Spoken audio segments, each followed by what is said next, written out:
is an Islamic, and according to the preamble of Pakistan, the constitution of Pakistan, the people of Pakistan, when they put their sacred trust in us as a parliamentarian, we are bound by the principle of Islam.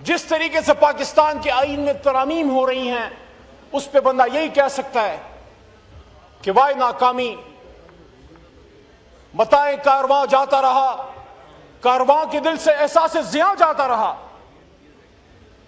میں کتنی بار اس parliament میں اپنے اس طرف اور اپنے اس طرف دوستوں کو یہ بات کہتا رہا ہوں کہ ہم جن جماعتوں میں ہیں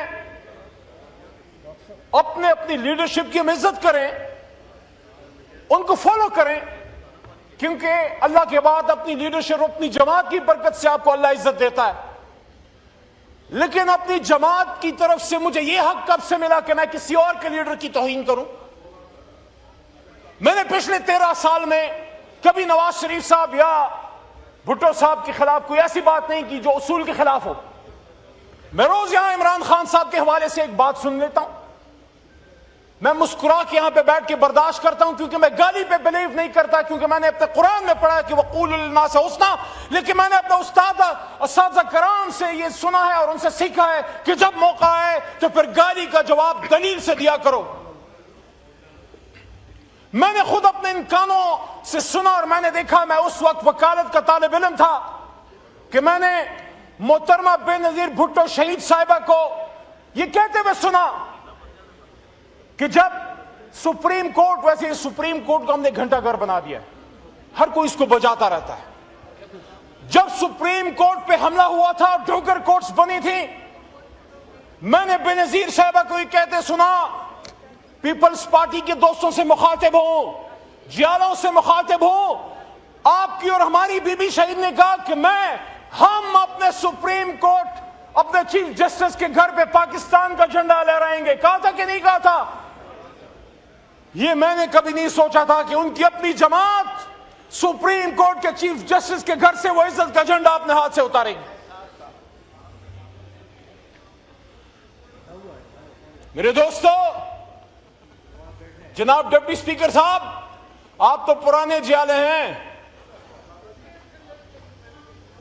آپ کے اور ہمارے ایک سیاسی لیڈر نے جن اصولوں کی خاطر پھانسی گھاٹ پہ پھانسی کے بندے کو چوم کے گلے سے لگایا، اس آئین کو آج اس کی جماعت پھانسی گھاٹ پہ چڑھائے گی، یہ میں نے کبھی نہیں سوچا تھا۔ تو ادھر ادھر کی نہ بات کر، یہ بتا قافلہ کیوں لٹا؟ مجھے رہزنوں سے گلا نہیں، تیری رہبری کا سوال ہے۔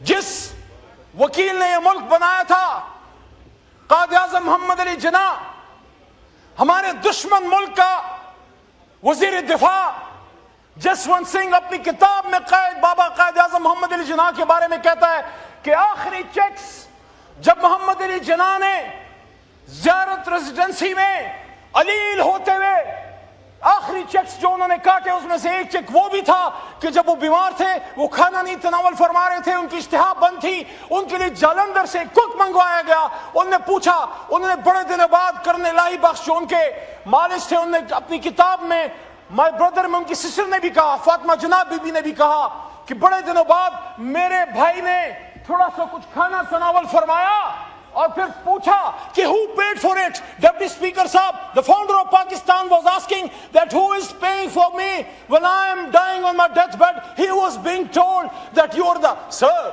are the Governor General of Pakistan. The state is responsible to pay your expenses. He said no. میں ریاست کے پیسوں پہ عیش نہیں کروں گا۔ اور آخری جو کچھ چیک کاٹے ان میں سے ایک چیک وہ بھی تھا کہ انہوں نے کہا یہ چیک کاٹو، یہ پیسے اس کو پے کرو اور اس کو واپس بھیجو۔ آج میں حیران ہوں، قائد اعظم محمد علی جناح کے ملک میں لوگوں کو استثناء کی ضرورت پڑ گئی۔ کیا فاروق اعظم سے معاذ اللہ بڑا کوئی اسٹیٹسمین پیدا ہو گیا ہے؟ جنگ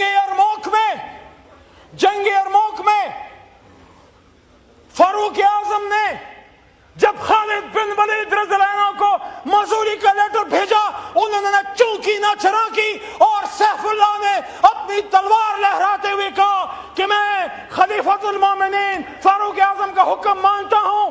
استثناء کسی بھی صورت میں کسی مسلمان کے لیے لینا is an Islamic, and according to the preamble of Pakistan, the constitution of Pakistan, the people of Pakistan, when they put their sacred trust in us as a parliamentarian, we are bound by the principles of Islam. And according to the constitution of Pakistan in its preamble, the founders of Pakistan are saying, wherein the independence of the judiciary shall be fully secured. Number one. اور دوسرا وہ کیا کہتے ہیں, یہ بڑی important ہے. آج ہم ہیں, کل آپ ہوں گے, میری دعا ہے کبھی نہ ہو. ہم اگر ان کرسیوں پہ آئے, آپ کے ساتھ اگر یہ کسی نے کیا جو آج ہمارے ساتھ ہو رہا ہے, وہاں سے کوئی نہ بولے علی بولے گا, کیونکہ علی کا نام, علی کا کام بولنا اور کھڑا ہونا ہے. Wherein the principles of democracy, freedom, equality, tolerance and social justice as enunciated by Islam shall be fully observed. My Deputy Speaker صاحب, Honorable شاہ صاحب, آپ سے مخاطب ہوں. یہ جو ترمیم ہم کرنے جا رہے ہیں, 27ویں ترمیم, this is against the preamble of the Constitution of Pakistan. کسی میں جرت نہیں ہے کہ قرارداد مقاصد کے خلاف جائے, اور یہ آئین قرارداد مقاصد کے خلاف کیسے جا رہا ہے؟